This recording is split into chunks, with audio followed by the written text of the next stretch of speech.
So, good afternoon, everybody. Good morning, or whatever time of the world you are at.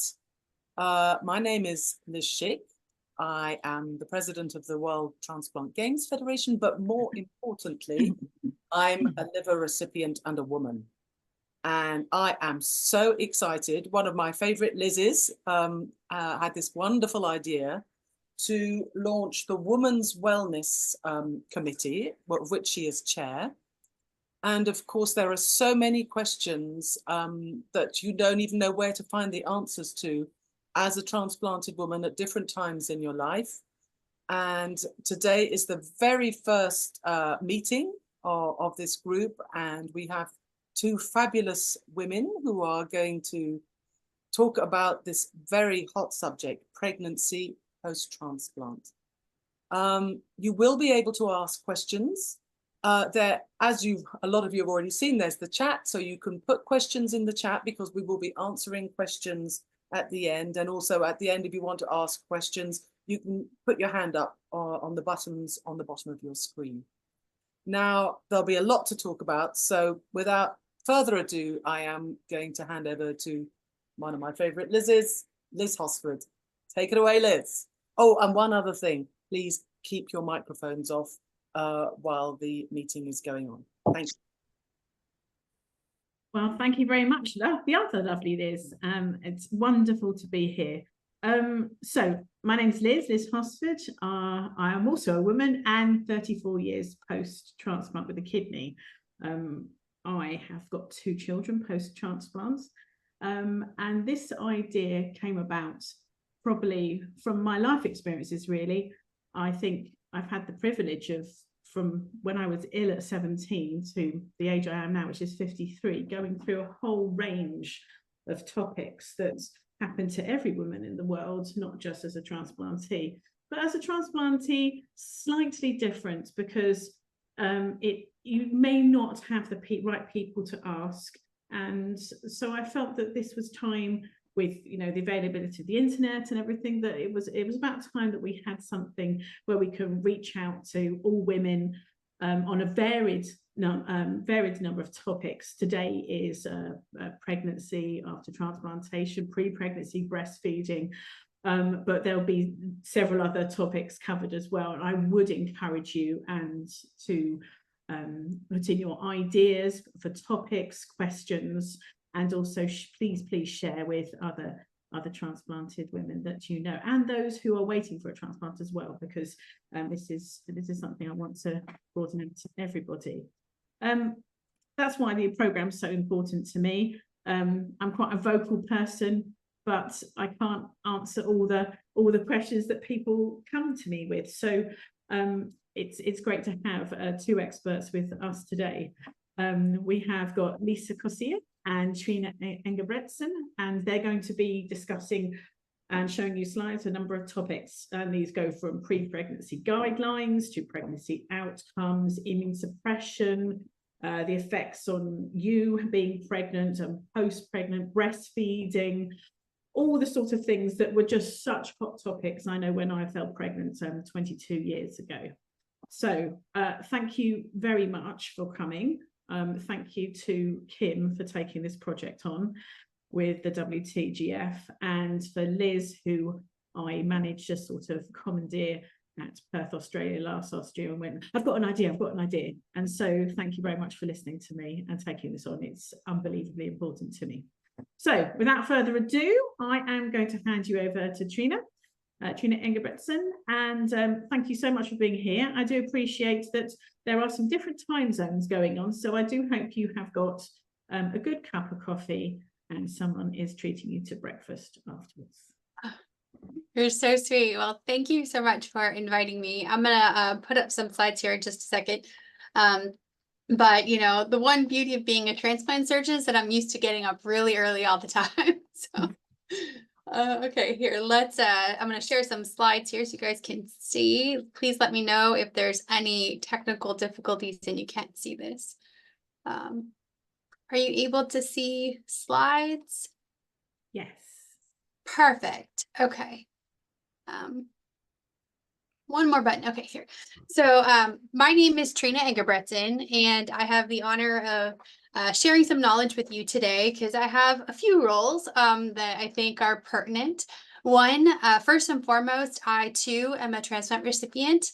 I received a liver transplant at age 2, which was over 40 years ago now. So I've literally spent my entire life as a recipient. I'm also an abdominal transplant surgeon. I do liver, kidney, and pancreas transplantation, and I'm a mother of 3. Obviously, all 3 of my children were post-transplant. So I wanted to talk about kind of the generalities of pregnancy post-transplant and things we need to consider.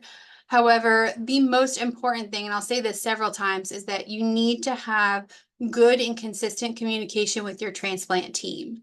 That's really the most critical. No transplant patient is identical. No pregnancy is identical. It's really important that you have continued communication with your transplant team, and that involves all aspects of care. As a consensus, and those of you in the medical field or have had obvious experience in this forum with medical professionals, it's very hard to get consensus statements from providers. And these are the things that we generally agree to as all providers in transplant. So we recommend that you have 1 year of good health, good graft function, excuse me, post-transplant, and you have stable graft function. I think that's the key part, is that we're not seeing any change in our graft function at the time that we are considering planning for pregnancy. Ideally, we would like to aim for minimal immunosuppression. So this may mean medication changes to your regimen at the time that you are considering pregnancy and throughout the pregnancy. We want to try and minimize your risk of infectious complications. Just an anecdote, when I was considering having my first child and having these discussions with my own provider, I was a 3rd-year medical student. And the advice I was given at that time was to be pregnant while still in the classroom, as opposed to walking around the wards of the hospital exposed to who knows what. I subsequently had 2 more successful pregnancies while in the hospital, and everything worked out.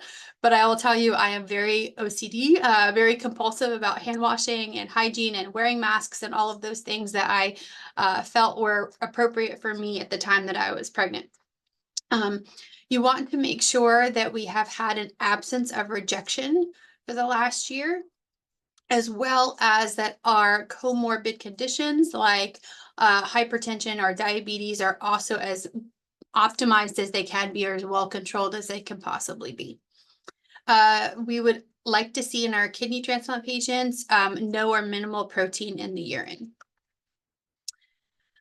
For maintenance immunosuppression, the data, and this is courtesy of Lisa Coscia and the Transplant Pregnancy Registry International. I'm so sorry, I screwed that up. We have evaluated maintenance immunosuppression. And generally, there are 3 categories that I feel that immunosuppression falls into. The generally considered safe here are the most common agents: cyclosporin, tacrolimus, prednisone, azathioprine. Now, at least in the United States, there's been a significant trend to increase in use in belatacept. However, there isn't really significant data at this point on the effect of that medication in isolation.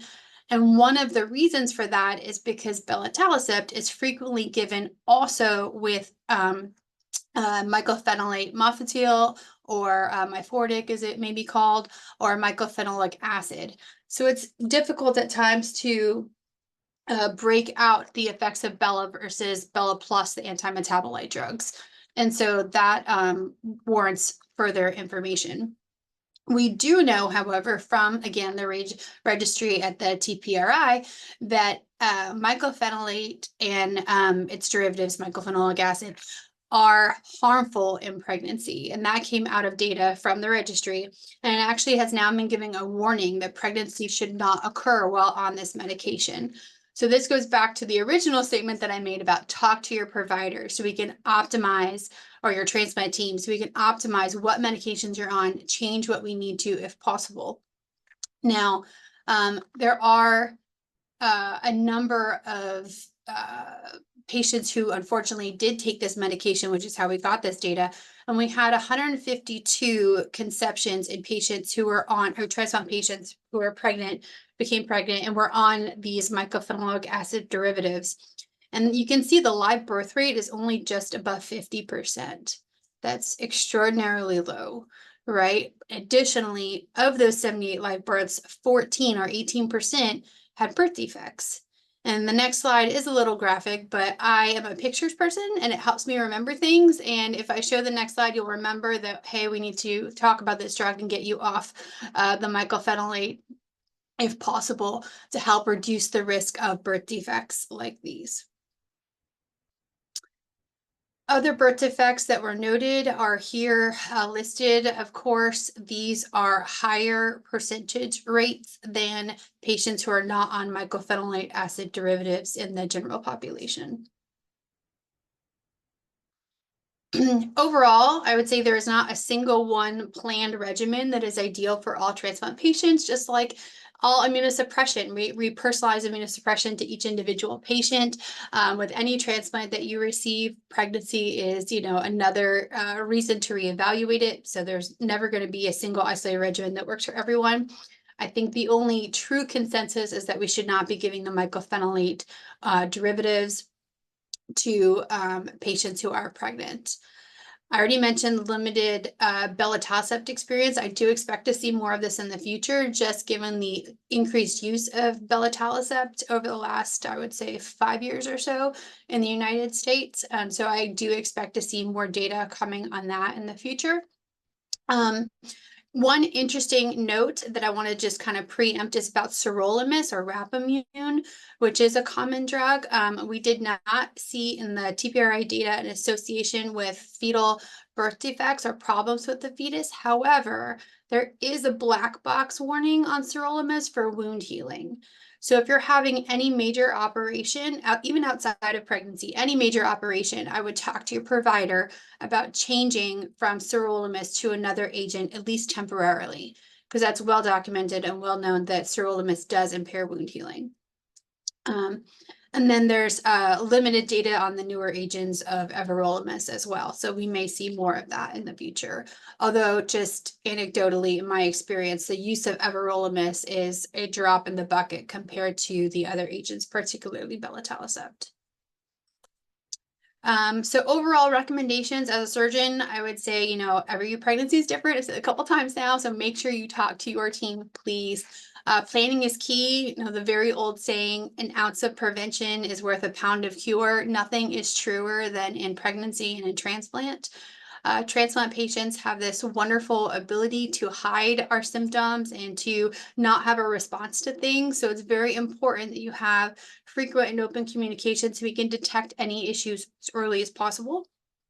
Plan for stable graft function, plan for a year post-transplant, and then most importantly, know your resources. Lisa will tell you, and I called her a few times when I was thinking of getting pregnant, asking for information on my own immunosuppression regimen. And I did see a maternal fetal medicine doctor because by definition, any patient who has a transplant and is now pregnant becomes a high-risk pregnancy, which means you'll need to see a maternal fetal medicine doctor, at least in the United States. So I encourage you to make your list of questions, come prepared, do your homework, call Lisa, register, and talk with your transplant team. And that is all for me. I put my email up there in case anyone has questions after. I'm happy to answer anything you come up with to the best of my ability. And now I'm going to release my slides here so that I can let everyone else have time. Thank you very much, Trina. Wow, what fantastic information. And yeah, I mean, the overriding thing is, talking with your transplant team. I can't sort of, yeah, when I became pregnant, that was the big thing. That was my only port of call. And yeah, it's just so important. And there are so many different aspects to it. And thank you very much, because when you have someone medical and obviously having gone through it as well, it gives a new light on everything. And I think there are some really important things to consider from those slides. So thank you very much. Lisa. I introduce Lisa now for the Transplant Pregnancy Registry International. Lisa, would you like to kick off with your slides? That would be fantastic. Yep. Thank you. Excellent. Thank you so much for inviting me to give this presentation. And I'm, as you saw before, I'm the Senior Nurse Research Coordinator for the Transplant Pregnancy Registry. And really, we've been collecting information, and we want to thank every person who's ever registered with us. It is only because of everybody's generosity that we have this information available for people. And we really want people to make informed decisions about their care and have the best possible information available. And so we do collect information on all pregnancy outcomes, including miscarriages, terminations, and stillbirths. We know we don't capture every pregnancy that's out there because we're voluntary. There's no mandate to collect this information. And it's really patient-reported outcomes. We talk to patients after their delivery, and we also talk to patients during pregnancy. We started what's called a prospective arm of the registry. So if you're currently pregnant, you can register with us. We have a very brief survey that we do, and then we call you a month after your delivery, and then we call people every year after their pregnancy, and then every 2 years once the baby hits 2, because we really want to look at those long-term outcomes. If you think about it, most of these medications have not been around for very long. Cyclosporin was introduced in the early 80s. Tacrolimus wasn't introduced until the mid-90s, and the same for a lot of the other drugs. So we really want to look at those long-term outcomes for the mothers and the children. So in 2016, we were lucky enough to become international. So I think we've hit all the major continents. Our international patients are not as many as the United States still, because we concentrated on North America from 91 until 2016. So we're still only about 8 years of having international recipients, but we do collect information from anyone around the world. As you see, the most recipients we have are kidney recipients, because that's the transplant that's done the most. And also you'll notice that the number of outcomes are greater than the number of pregnancies, because people do have multiple births. We have twins and triplets that have been born in the registry. And the number of pregnancies are greater than the number of recipients, because like Trine and Liz, people have more than one pregnancy sometimes after transplant. And I just want to highlight that we do have mostly kidney recipients, but you can see all the other combinations of pregnancies that occur after all different types of transplants: a heart, lung, and liver recipient, a heart, lung, kidney recipient. So pregnancy is possible after transplant, and it's really important to be on contraception if you don't want to have a pregnancy after transplant too, which is a whole nother discussion for probably another day. I just want to briefly mention that we do collect outcomes on male-fathered pregnancies also. And overall, we really have not seen any problems, even with the mycophenolate with men. So we still like to hear from them, but they don't always think about joining a pregnancy registry. All the information that I'm going to be talking about for pregnancy is from our annual report, and anyone can access this if they email us. There'll be a QR code at the end of my presentation where people can get right to our website and send me an email if they would like this report. And I will send any published information to recipients, because I think it's important that they have this information. So if the more information you want, the more I can send to you. We've been writing articles for a long time, and I feel like this is very comprehensive. And like I mentioned, all of the information I'm going to be presenting is from this report. So let's get into it. So I put all the different organ recipients on the same table. So you can kind of get an idea how everybody's just a little bit different. Once again, the most pregnancies in kidney, but we do collect outcomes on every organ recipient. Our age of first transplant has been pretty stable over the years. You'll notice that liver and heart recipients are a little bit younger, and that's because many of them have their transplants at a young age, like Trina. You know, they're getting transplanted, you know, as an infant, and then not going on to have their pregnancy till much later. And the same with heart recipients with congenital malformations. However, our kidney, pancreas, and lung recipients are usually a little bit older because they've been dealing with their disease process and don't get transplanted till much later. And most people do wait the recommended time frame after transplant and to become pregnant.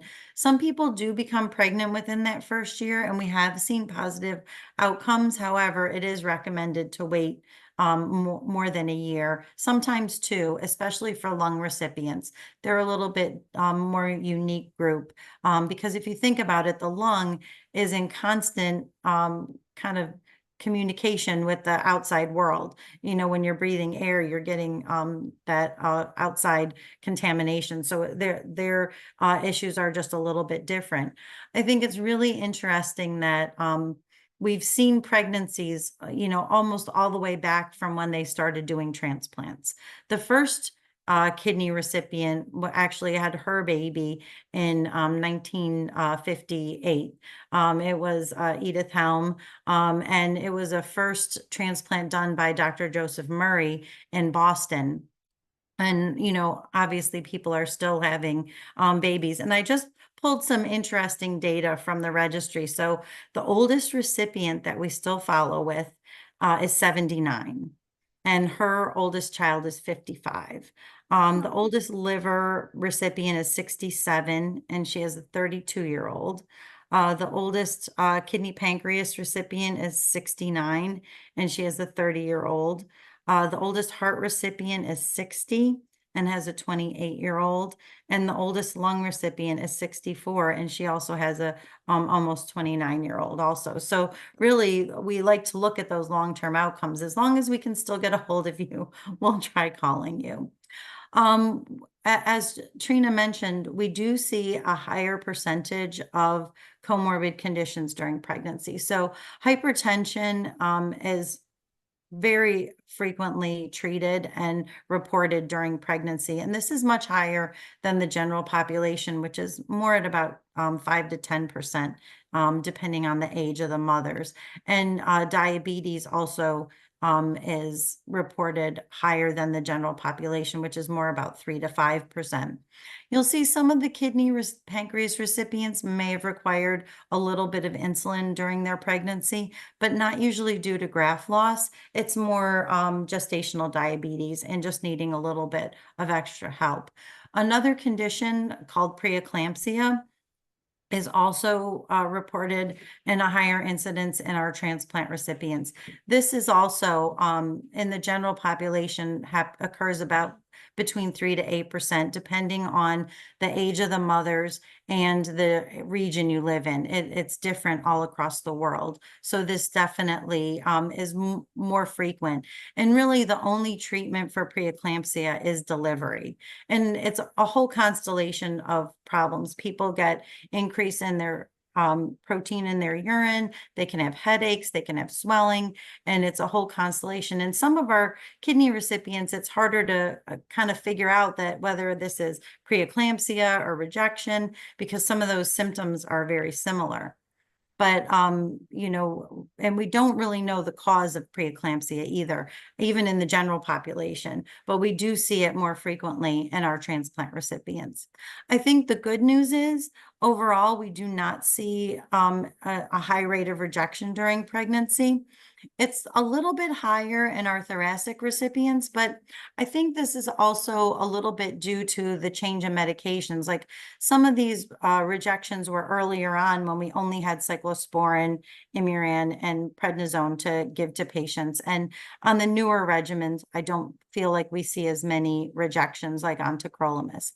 So, but rejection can occur during pregnancy, especially some of these people might have had some graft problems going into pregnancy. That's why we kind of really recommend that good, stable transplant function before pregnancy, and also to make sure people remember to take their medications, because if you don't take your medications, you know you can have rejection. And I think some people get worried about taking their medications, but as Trine mentioned, most of the medications are okay to take during pregnancy. So it's really important to remember to take your medications during pregnancy. We also see very small numbers of graft loss within 2 years.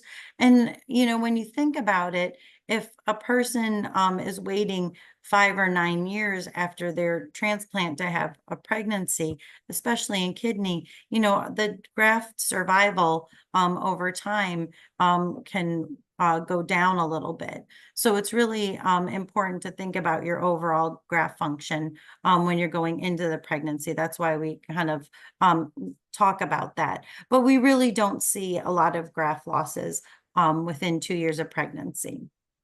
So how about the kids?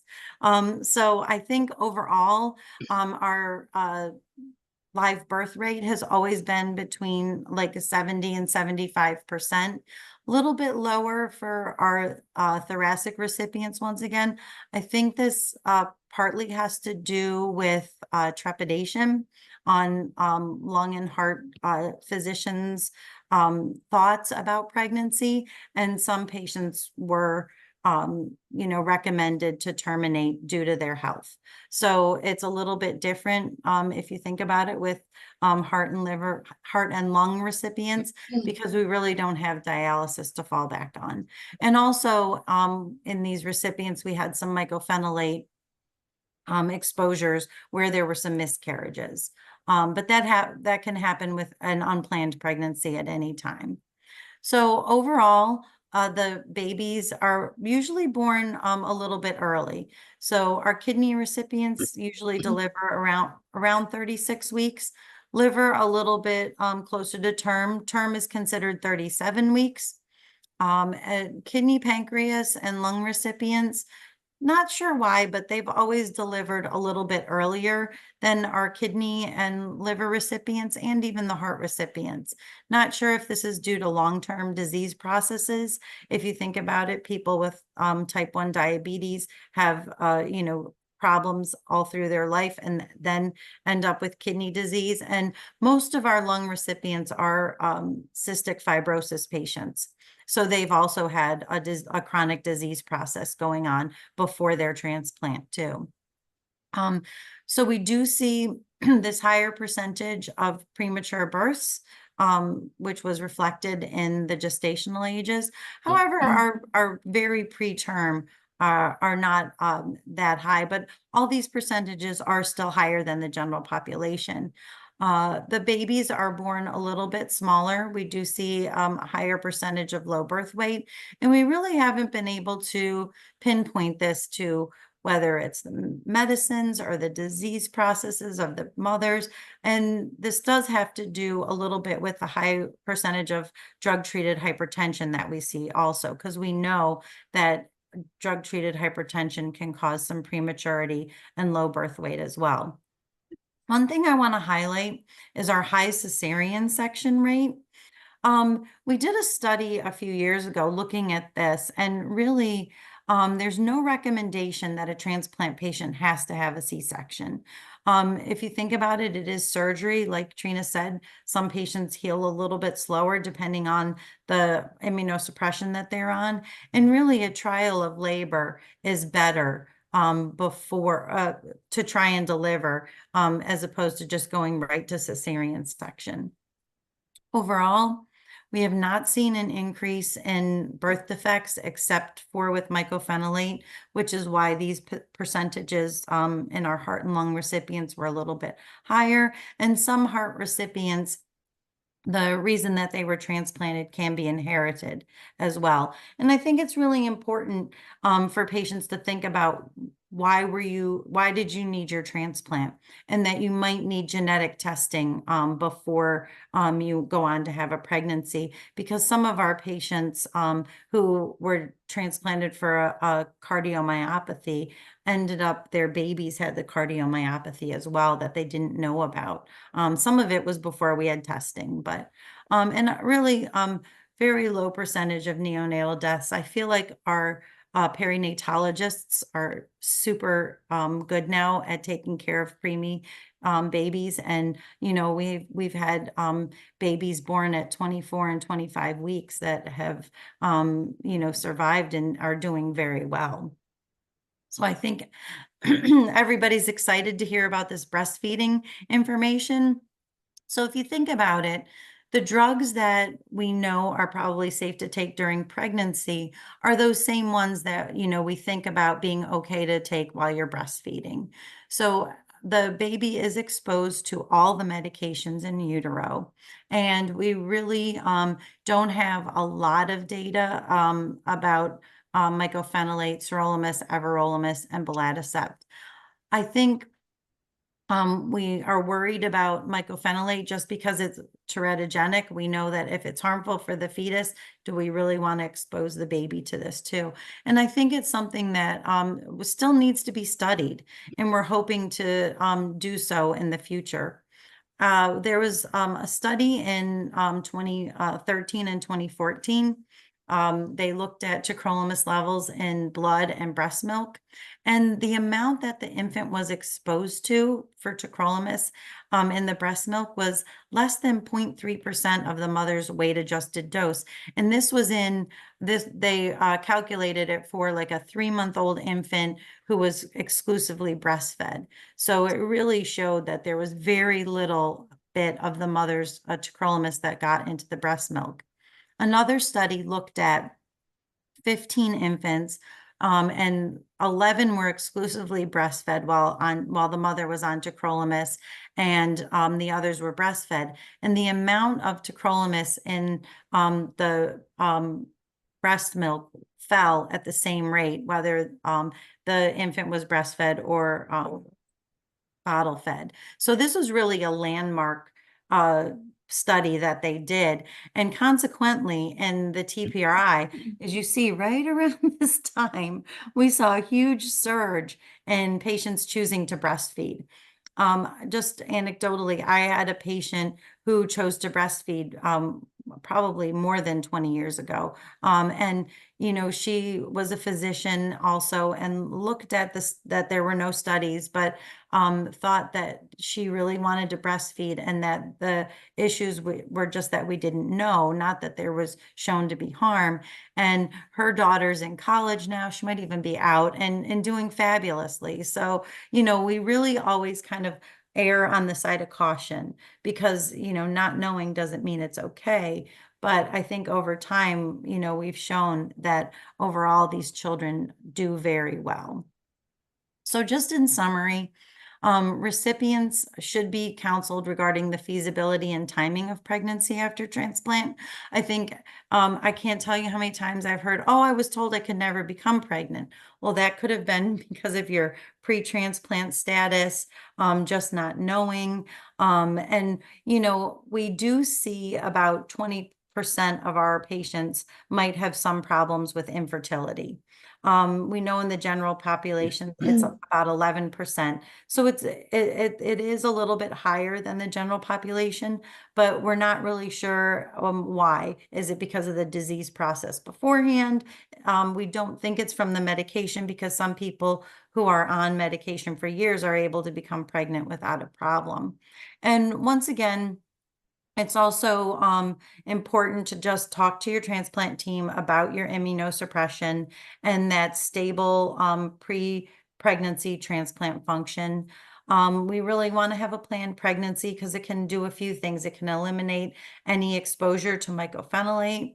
It can optimize all your comorbid conditions, like if you have high blood pressure or diabetes. And we know that those all occur at a higher percentage in our post-transplant pregnancies.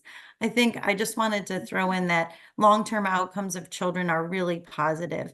And we track now over 270 grandchildren. So these children are having children and doing really well. And it's really important, you know, the TPRI is here to help the transplant community. We really want to be able to share this information with everybody. So I'm just going to end on my last slide. We now have this really adorable little onesie that we send to everybody when they deliver.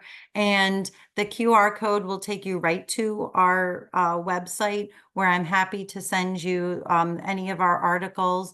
And also, if you've had a pregnancy and you haven't registered with us, we would really encourage you to register, because the more information we have, the better and more succinct guidelines we can make for our recipients.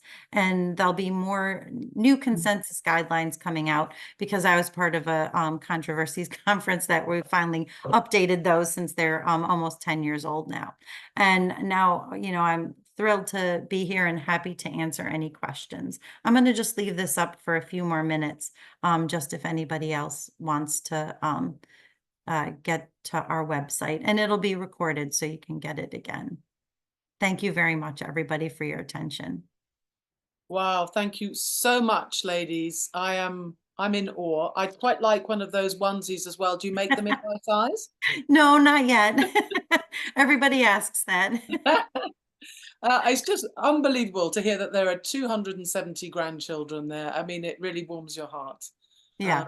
It's just super, super, super, super. There is one lady online at the moment who has a question that she really wants to ask you, because Bobby Lynn Burton is 10 years post-kidney transplant, and she is 5 months pregnant. Oh, So, congratulations. yes, congratulations, Bobby Lynn. And Bobby Lynn would like to know whether taking aspirin can help with preeclampsia. So who would like to take that question on? I can take that question. So I think it's the American Academy of Obstetrics and Gynecology does suggest that anyone who's at risk for preeclampsia start taking, it's either 1 or 2 baby aspirins. There's a little bit of, I think, not 100% the dosing yet, but to start that in the end of your first trimester, beginning of your second trimester, and that is shown to help prevent preeclampsia. Yes. Trina, you put your hand up. Did you want to add to that? Yeah, I was just going to add, excuse me, that, you know, although aspirin in some forms is considered an NSAID, it is not contraindicated for post-transplant patients. Aspirin is acceptable. And then also, just as a general transplant knowledge, I don't think I'd be a very good transplant surgeon if I didn't explain about why we say no NSAIDs. And this is really important, not just for kidney patients, because I hear that a lot as kind of a misconception that, oh, yeah, we know NSAIDs are bad for kidneys. You shouldn't take non-steroidal anti-inflammatories if you had a kidney transplant. But actually, the way these medications work is they prevent afferent arterial vasodilation. So what that means is that when there's an increased demand on your transplanted organ, your newly transplanted organ has single vessel blood supply in the majority of cases. And so if you take a medication that doesn't allow that feeding artery to dilate, you're basically creating demand ischemia on that organ. And so it can be really dangerous to take NSAIDs, particularly if you're putting, you know, increased demand on your organs, such as in pregnancy. And so you don't want to take non-steroidal anti-inflammatories regardless of the organ that you had transplanted, but especially if it's kidney. Now, if you're a long-term out, particularly in liver, you have demonstrated collateral flow, that's different. So you may hear, if you're, you know, 7, 8, 9 years, whatever, post-transplant, oh, for you, it's okay to take NSAIDs for a short duration. That may be why they say that, because there's collateral flow. But as a general rule, and I say this because I love to give a medication called Toradol or Ketorolac post-delivery, because it's a very good painkiller, but it's also a very potent NSAID. So I just wanted to make sure that everybody kind of got my public service announcement. Thank you, ladies. Now everyone's starting asking questions. That's great. I see someone's making a quick. First of all, I'd like to know, Bobby Lynn, are you happy with that? Is there anything else you'd like to know? And while you're writing back to us to let us know, we've got Julia Lindheimer, who is 20 weeks pregnant. She's also a kidney recipient, and she's taking aspirin 100 for the last 6 weeks, since week 6, and she's doing great. So that's wonderful to know. On to next question. We have Bernadine Blom. She is a lactation consultant from South Africa. And she would like to know if there are any stats on milk supply or challenges for mothers. So I have had patients report that their milk supply didn't come in, but we haven't studied that specifically. I personally think breastfeeding can be difficult, even as a non-transplant person, and I applaud everybody who can do it long term. So we haven't looked at that specifically, but I do know there are people that have breastfed for like 2 years. So, you know, whether it's probably patient specific, but I don't know if we've been able to pinpoint it to any one medication. Thank you very much. Now I have a question from Kristen McCall. She would like to know if Imuran is safe, and why do they contraindicate, how do you say it, contre-indication, the drug on the package insert. I think like even aspirin, if you read it, they say ask your doctor if you can take aspirin or anything else. Who would like to pick up that question on Imuran? I can answer it. So back in the early 70s, the medication in the US, we used to call medications A, B, C, and D, whereas A was like safe to take during pregnancy down to D. And I think there were early cases of some problems in the infants, but people used to be on much higher doses than we put people on now because it's used in conjunction with tacrolimus, and now we use a little bit lower doses. And once something gets on what we call a pregnancy label, it does not seem to ever change unless there's a worsening of the problem. So you'll see that most of these medications are going to have warnings on them because, you know, we don't do studies in pregnant patients. Yeah. Thank you very much. And I saw Kristen had another comment about why don't we just put people on Imuran to start with? And I think, unfortunately, Imuran and mycophenolate are not equal. So when people were on the Imuran, we saw more rejection, even in combination with tacrolimus, prednisone, and Imuran. So it's really not equal, but we know that it's safer during pregnancy, and you're still getting some immunosuppression that you would not be getting if we just completely discontinued mycophenolate. So many providers want to start you on that, so we don't see that initial rejection, and then they'll switch you in plans for a pregnancy. Thank you very much. These questions are popping up. I'm trying to start reading them. Amy Walton.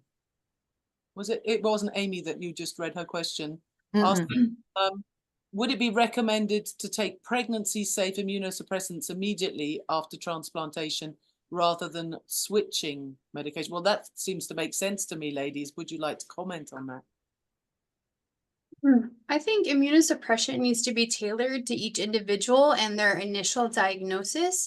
We choose agents for very specific reasons for very specific patients, including their induction immunosuppression, which is something that is more in the kidney world than in the liver world. In liver, induction immunosuppression is simply steroids, Solumetrol, whereas kidney recipients would get something typically like thymoglobulin, Campath, basiliximab, alemtuzumab, which is Campath, or what's the third one I'm missing? Thymo, Simulect, Campath, all three. Okay. So typically you'll get one of those agents in addition, and that will then affect the dosing of your additional immunosuppression, your maintenance drugs. For example, your mycophenolate may be at half dose initially because of your induction. It's kind of a complicated question, to be honest. And this goes back to why I say talking with your individual transplant team. Because for you in your initial indication for transplant, yes, you may be able to be put on more pregnancy safe medications right from the beginning. However, as Lisa already alluded to, not all medications are created equal. And so there is greater effectiveness with some of these drugs like mycophenolate. And if you're at higher risk of rejection because of your native disease process or your immunology profile or your HLA profile, your donor specific antibody, those are all reasons that we would choose to go with Cellcept or Myfortic earlier on and then changing you over. So it's very difficult to make any kind of blanket statement. It's more appropriate that you have a tailored discussion with your provider. Thank you. I've seen a couple of messages saying that Lynn Holt has her hand up. So I don't know if Lynn, you want to actually come on and ask your question, because okay. Hello. There she is. Hi there. Thank you, Liz. And yes, Lynn here from UK, and I have my background is clinical transplant coordinator for heart and lung transplants, and I'm passionate about pregnancy with transplant and without transplant. I've had 4 babies, but when I first started in transplantation, it was awful. The women were told to have their tubes tied, and I sat in the early days of the early 80s having those conversations, which I didn't agree with. But fortunately, things moved on, and certainly up in Newcastle, where I'm based, the Professor John Davison, he's the guy who's done so much work with kidney transplants, pregnancy, breastfeeding, and some of the studies you referred to. And I loved both your presentations. Thank you so much. It's so valuable. But my main comment really is that how well educated are the caregivers, because there are no standards. My understanding is there aren't really any standards to the advice that transplant recipients are given in their transplant centres, different organ transplant centres. And only this year in February, one of my friends, who is a paediatric cardiologist in Hungary, he asked me, you know, we've got our first lady having a baby. She was 15 years old. She's now 30. And, you know, we don't, you know, we're a bit concerned, and we're arguing about whether she can breastfeed. And we're and doing cesarean, and the obstetric team had no experience of a transplant. So one understands concerns, but the caregivers who just asking. And so they're all a bit nervous. And basically I pointed them in your direction of the register. And I also said, look at the research, you know, go back, check out some of the research that has shown that it's not dangerous to breastfeed. And so the chief of this place, this hospital, they wanted a section, and anyway, but he said, I'll go back to them. And at the end of the day, the good news is in March, a very healthy, normal delivery baby, weeks 36, was born, a healthy young boy, 2.6 kilos, minimal jaundice. We see that in babies. And guess what? She's breastfeeding and gone home, and everybody is fine. And I think that's so wonderful to bring it into the very present, and to see a few babies here on the screen makes it wonderful, and to hear about the grandchildren. So thank you for your work, and to all the women out there who are still thinking about having babies. And I think you've been given excellent advice today. So carry on. And Liz Hosford, she was one of the ones I spoke to when she was thinking of being pregnant, and and talked about breastfeeding to her and told her to look at the written stuff that we had. And that was way back, Liz. I mean, your kids are in their 20s now, I It think. was 22 years ago. So I'm a real sort of supporter of, and anyone who has got queries, I will point them in your direction of the register and give the advice that you have also given everyone today. Thank you. Thanks, Lynn. Thank you, You're Lynn. welcome. I see Cynthia, and I really do regard Cynthia like my daughter, has put a very sweet message up there. I haven't started my pregnancy journey yet due to fear mainly. Thank you so much for organizing this. Listening to all of your personal experience has reassured me a lot. And, you know, that's why I think Liz wanted to get this out there, and the information that there is out there, you know, there is a lot of information, and it's such a pity that, you know, our gynecologists and transplant centers are not all aware of this. It's so important. And to hear that women were told to be sterilized, I hope they didn't listen. Well, probably a lot of them did. And there are lots of lovely messages of people sort of saying it's so lovely to hear your stories. And I did see here, Eva, congratulations on the webinar. It is a topic of which she has been passionate about. She had a liver transplant in 1995, and there was not much reference to transplantation, to pregnancy at that time. She got pregnant 2 years later, but then she did have organ rejection in 97, and her son was born in October. She had rejection in June and was retransplanted again 3 months later. So, you know, it's not always plain sailing, but Eva is writing to us now. So we're hoping you're doing well, and your son, Eva, and thank you for sharing, because, you know, it's a scary journey, and it has its ups and downs. I saw that 72% of kidney and pancreas pregnancies were cesarean sections. That's very high. Why more that group than others? Is there a certain reason? I think the kidney pancreas, that there's a little bit more, Trina might be able to say this, a little bit more surgical issues with those patients, and they might be a little more scared. I think, you know, I go back to, I thank you, Lynn, for mentioning John Davison's name. He's a very dear colleague and friend, and really revolutionized this area of pregnancy research. And from day one, he said, you know, cesarean section is only due for obstetric reasons.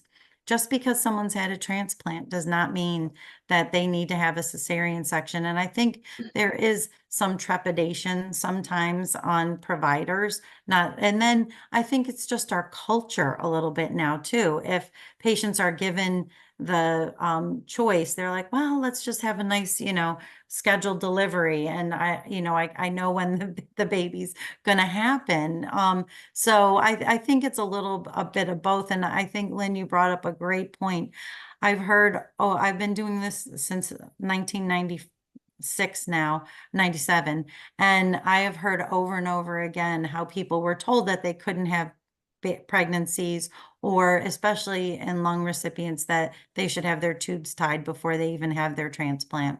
And I think, you know, just one or two bad outcomes from a provider can really change their thinking about this, because, you know, but the goal of transplant is to have an increased quality of life and a better quality of life. And for some people, that includes having a pregnancy. Some people are very strong, you know, their feeling about becoming a mother and having children. So I think just doing things like this, and I tell patients all the time, I'm like, bring that article to your patient or to your provider. They might not even know we exist. Here's more information. And Lynn, if you email me, we just wrote an article with the ISHLT, with the International Society for Heart Lung Transplant, on information for heart and lung recipients. So I think you might like that too for your patients. I'll just add that the specialty of transplantation is relatively young and new. You know, it wasn't really until the early 80s that transplantation really took off, right? So we don't have decades and decades of data that we do in other specialties. I can tell you my transplant was January of 1984. And at that time, my mother was told that I would have a 30% chance for 6-month survival. Those are laughable statistics now, right? So when you're looking at old data and old papers, it's not the same era. It's not the same technology. It's not the same surgical technique. Things have advanced and things have changed, and it's important for us to recognize that. Having said that, to Lynn's point, the training and education that doctors get and surgeons get is inconsistent. And I can tell you, I had a lot of personal experience, obviously, but I was not sat down and talked about or lectured on pregnancy post-transplantation. That was not something that was discussed. And in fact, as the resident or the fellow, very young in my training, I was often educating my faculty about, pregnancy and transplantation. And there's a registry, and oh, you can get anything you need.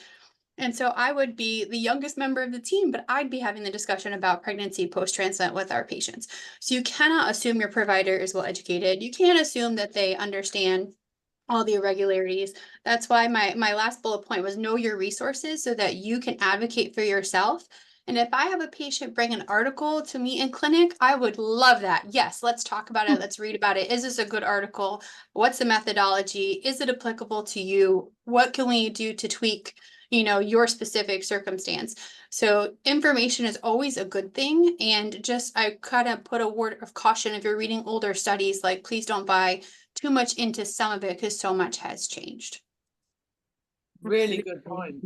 Sorry, Liz. Just going on the back of misinformation or information that's there to scare you.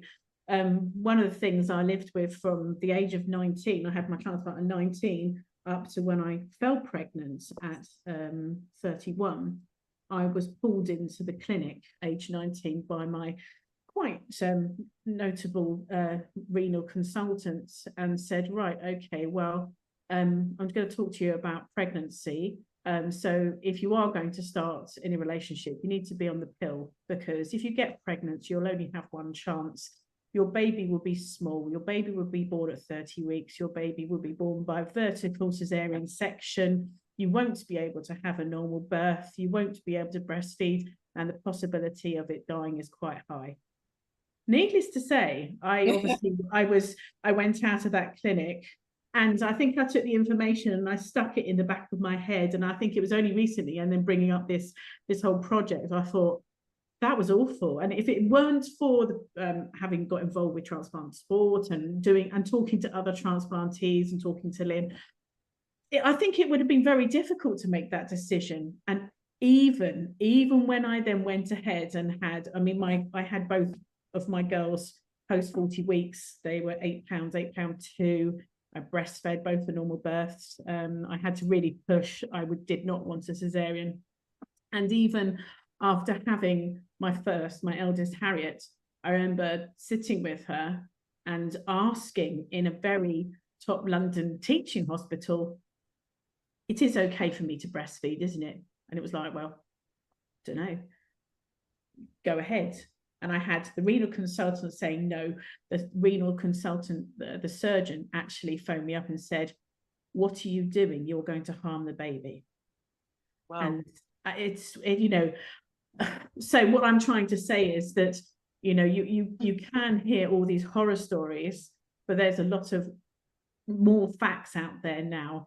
But I can't reiterate enough what Trine and Lisa have said about, talking to your transplant team, but also talking to other people. And I just really hope from what we've heard today is just the beginning of a, little stone in the water, and those ripples will, reach far and wide. So I'm quite emotional sitting here listening to both of you. I can't thank you enough. And I want to thank all the people who are taking part and bringing the questions in, because it's so very, very important. So yeah, no, thank you. You're making me tear up now, bloody hell. There's a young lady called Amy who wants to know if there's an age limit or a recommended age. What would you have to say about that, ladies? Well, we know that pregnancy, they consider, I think, 35 an old mother. or like a Geriatric, I geriatric, believe it's the yeah, term. geriatric pregnancy. But we did do a study with TPRI data in kidney and liver recipients and looked at ages. And really, we didn't find a lot of issues with the older patient. The younger patients actually had a little more rejection and more exposure to mycophenolate because obviously there were more unplanned pregnancies, but we really haven't studied specifically like pregnancies after 40. But we know that they do happen. And I think, you know, it's difficult because if, you know, people think about not planning a pregnancy and then having an issue with their organ and not getting transplanted till they're over 30, then, you know, having to wait 2 years after their transplant or, you know, and then, so you're getting into older recipients, I think, all the time. So it's definitely something that I think we need to look at in our data a little bit more closely because we only put people into ages of 5 years and we just did older than 35. So we don't have that specific information. My I dear have a- friend oh. was 41 last week and she's 20 weeks pregnant. And Yep, we know what happens. I have a few comments I can add. So comparison to the general transplant population, the risk of rejection is also higher in younger patients, regardless of pregnancy, male, female, the rejection rate is higher. We know that. You have a more robust immune system. We treat and tailor your immunosuppression differently if you are a younger patient getting transplanted versus an older patient getting transplanted. So that's something we consider at baseline. The second thing is that, you know, I had my first kid at 30 and my last kid at 40. Thankfully, everybody's fine. In fact, my kid I had when I was 40 is actually healthier than my kid I had at 30. But that's obviously not the normal standard. Yes, there are increasing risks when you become advanced maternal age. If you're Googling the term, that's what you want to look for, advanced maternal age, particularly in regards to Down syndrome. And so you want to look at other naturally occurring congenital anomalies and birth defects that occur regardless of transplant that come with advanced maternal age. So it's not that you can't do it, you just need to know what your risks are and make an educated and informed decision about that. thank you. There's a mummy on this webinar who has a 13-year-old daughter who was transplanted when she was 6 months old. This young lady at the moment is saying, I do not want babies. I used to say that myself, so I knew that all went out the window, and I have 2 babies. But she feels very comforted being able to listen to you all and your experiences and know the facts. So, you know, it's all thanks to lovely Liz over there to getting this all together. And I think there are a lot of people today who feel sort of really not alone and so much encouraged by everything they've heard today. And Liz has just shared something here. She was 19 when she was transplanted, first baby at 32, miscarriage at 33. I didn't know that. And that is always a terrible experience to go through, transplant or no transplant. And second baby at 34. So I think, you know, we should never give up hope, should we, Liz? Absolutely not. No. In a very bizarre way, it's obviously having the miscarriage at 12 weeks, 10 or 12 weeks wasn't a pleasant experience at all. But it does mean I've ticked the normal box. I'm just the same as every other woman out there who's trying to get pregnant. And unfortunately, this pregnancy, you know, didn't happen. Obviously, I was very distressed at the time. But as one of my pupils' mothers said to me, well, and when I fell pregnant after, she said, well, if that miscarriage had gone through, you would have never had your second baby.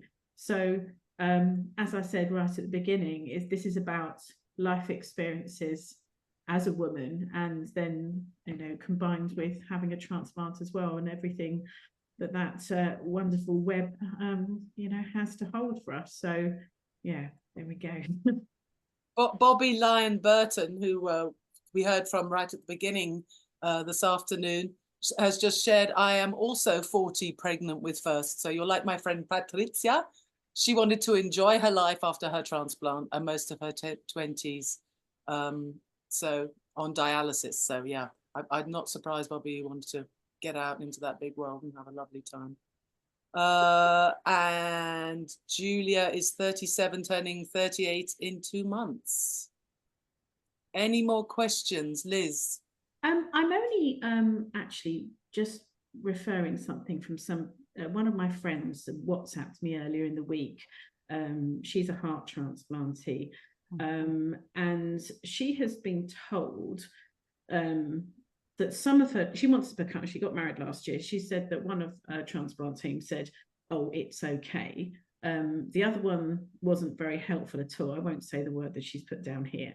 And then she also got sent to a high-risk doctors to assess what was going on. And the quote was here, they were concerned with the age of my transplant. I think she had her heart transplant when she was about 13. And I think she's nearly 30 now, and her kidneys being not so great. But I said that's a really hard psychological thing to hear. And she said, yeah, it has been hard, but there's no support out there. Ladies, have you got any advice for a heart transplant who obviously had her transplant about 17 years? I don't know the specifics of her kidney function or anything, but if she couldn't be on here today because of work, but I wanted to sort of say to her what was discussed and perhaps some guidance. I have a paper that I could would be happy to send her. Like I mentioned to Lynn, it's from the International Society of Heart-Lung Transplant. And I think one thing we didn't mention was that some of these medications in our non-kidney recipients can affect kidneys long-term. Yeah. Unfortunately, we have many heart and liver recipients that have to have kidney transplants after their initial what we call a non-kidney transplant. And, you know, really, we want kidney function to be good, whether you have a kidney transplant or not. So that is a really difficult kind of situation because, you know, we know that if you have some kidney involvement, pregnancy is probably not going to help that. And there are different, you know, what we would probably see is even maybe a little more prematurity, more problems with preeclampsia or hypertension, depending on her renal function. So that is one area, like even with a liver recipient who might have some kidney issues because of some of the medications, unfortunately, that we give can cause some, like I said, some kidney problems later in life. Thank you, Lisa. Thank you. Nina Rajak just wrote to us, many thanks for this. My heart transplant daughter at 11, now 17, has always been adamant that she will be having children, and we were discouraged against this. So I do feel far more encouraged after this talk. Super. So do we have any more questions? I hope that this has probably just got you all going, and I hope that you are going to send in subjects and questions for Liz's next webinar. I can't say how amazing you all have been, and I'm so pleased that you thought of this, Liz. Sure. Yay! And actually, on the back of that, I've already had somebody message me and said, please can we talk about adoption? And that's hopefully going to be one of our webinars. You know, we've had many patients who've chosen to do different avenues to grow their family. We have patients that have done surrogacy, adoption, fostering children. You know, transplant patients really can, you know, utilize all the resources out there. And there are plenty of different ways to grow a family besides having your own child. And so I think I think that thank you for sending that question in, because we do get the question about surrogacy and what patients have to do for that with, and it goes along with in vitro fertilization as well. And what we've found so far is that the process of egg retrieval has not been complicated for our transplant recipients. The numbers are not that great, And we don't really truly know the infertility rate because we don't hear from everybody who doesn't have a pregnancy. So it's really hard. Like, we know people that are out there that have probably tried and were unable to have children, and they don't register with a pregnancy registry because they unfortunately were never able to get pregnant.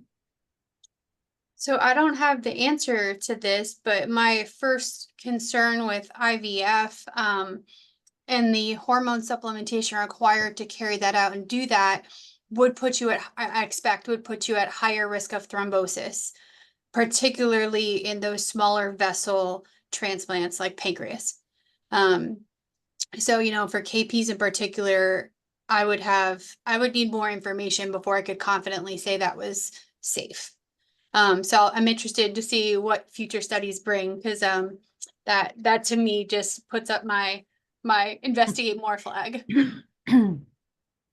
It's amazing how, a woman, when she wants a baby, she will do anything, and she is willing to risk life and limb, her transplanted organ. I think it's something that is in us that we just can't help it. And it's wonderful to know that people are not being advised to be sterilized anymore. There's another question up there as well. There's just come in. Just come in just this moment from Chantal, or the one? Yeah, Chantal. Thanks so much for this informative webinar. My question: how far in advance of the planned pregnancy the problematic drugs, as mentioned before, be replaced with safer ones? So what's recommended in the package insert is at least 6 weeks prior to pregnancy. And a lot of times doctors would like to change it about 3 months because they want to make sure your transplant's going to be stable on that new medication as well. So you might need to go, and what I always tell people is during pregnancy, you're going to be monitored more like you were right after transplant. Then, usually people are like, oh, I only see them once a year. I'm like, well, that's going to change a little bit when you get pregnant. And the same when they're changing those medications, because like we said, they're not equal.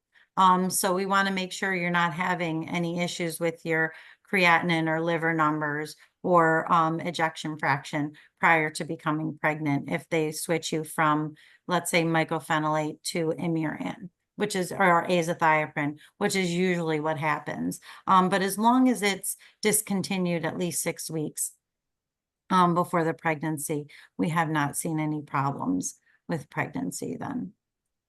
Well, that isn't actually that long. I would have thought longer. It's not a hard and fast rule. You might hear some doctors say 6 months. But it's just like I say with transplant immunosuppression. In the United States, there's over 250 transplant centers, and there's probably 250 different types of immunosuppressive regimens that they like to use. So everyone has their own, I think, specific, regimen that they like patients to be on. There's a lot of data in the US that shows your immunosuppression plan that you are given depends on which door you walk into, because transplantation in the US is very protocolized at many, many institutions.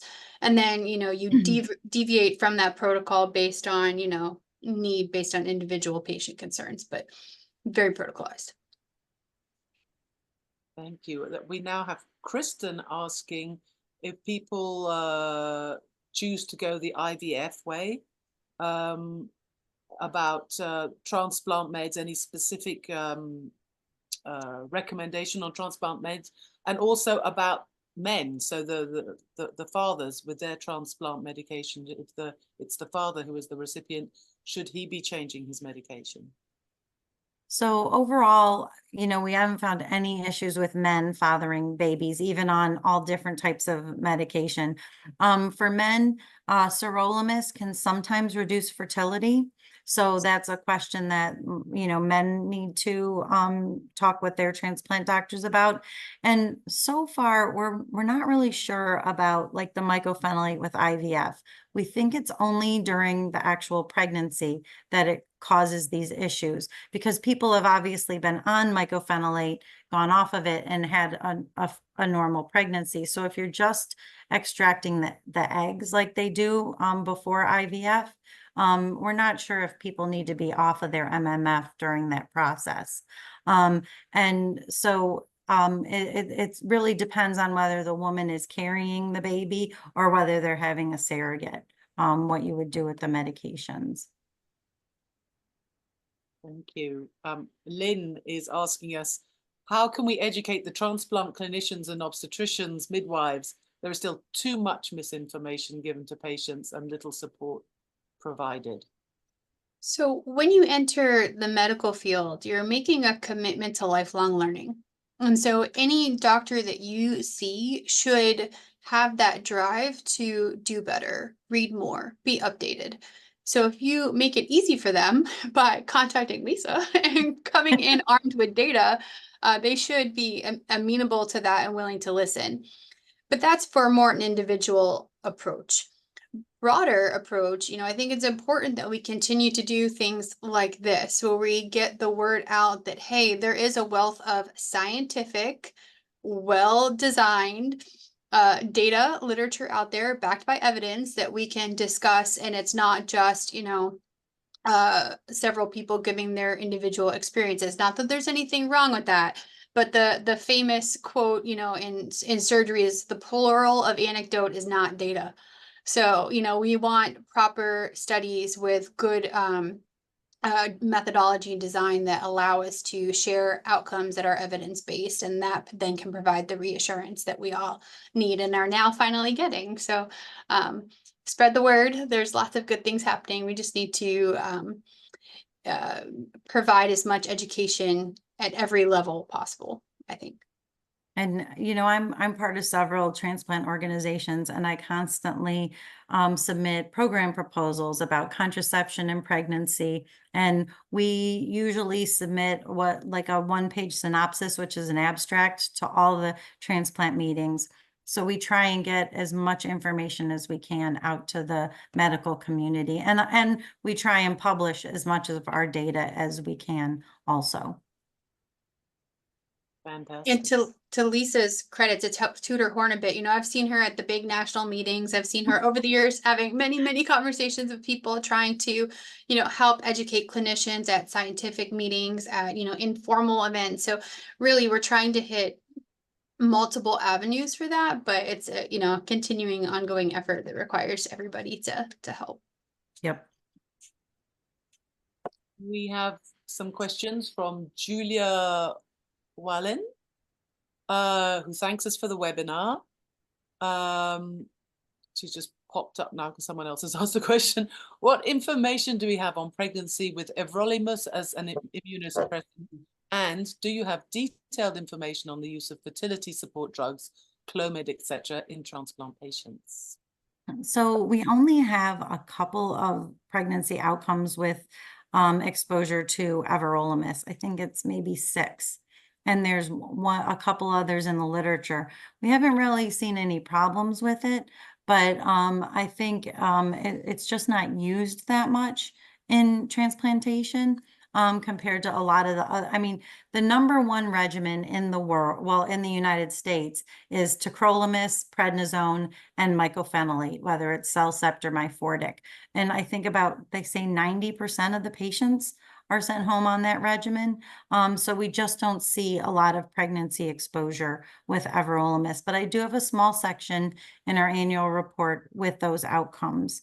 We did look at like overall fertility support drugs and IVF, and hopefully we'll have a paper coming out next year with this. It's in publication, or it's just in manuscript form right now. It's not submitted yet, but I'm hoping to have more specific information about that. We did an abstract a few years ago with IVF specifically, but this one we added all types of fertility, either IUI medications or IVF. And we really don't see any problems with those medications as well. Thank you.